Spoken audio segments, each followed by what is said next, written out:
ყველა წვლილი მიგვიწვის საქართველოს დემანდელამდე რომ მოაღწია, ჩვენი წინაპრები ავიღოთ, თვითონ ჩვენც ავიღოთ და ჩვენს გარეშე ვირას გააკეთებდა. დღეს ახლა რაც არის, ხო?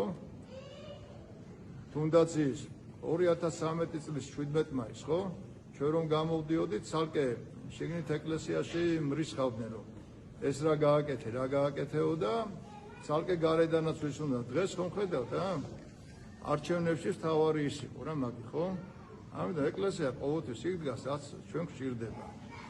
ასევე ძალიან კარგია, როდესაც მთავრობაც იგივეს აკეთებს, ასევე კარგია ოპოზიცია იგივეს რომ აკეთებს, რაც ხალხს უნდა, რაც ღმერთს უნდა და რაც ხალხს უნდა. ღმერთმა დალოცოს ჩვენი საქართველო, ჩვენს უწმინდეს ულოცავ, ჩვენს წმინდა სინოდს ულოცავ, ეკლესიის ყველა შვილს ულოცავ.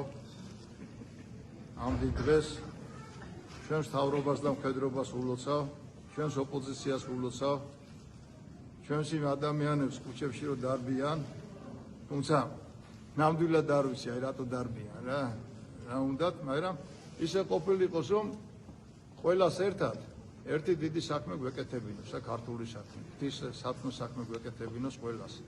ნუ რავი, დავიბრალეთ, რომ ჩვენ რომ არ ყოფილიყავით, არაფერი არ იქნება. საქართველოს ისტორია არც ეხლა იწყება, არც 2003 წლიდან დაწყებულა, არც 2012-დან დაწყებულა და არც 2026-დან დაიწყება რა. მუდმივ იმაში ვარ, პროცესში ვარ და მთავარია ჭკუა ვისწავლეთ ქართველებმა და სხვის ომებში აღარ ვომობთ.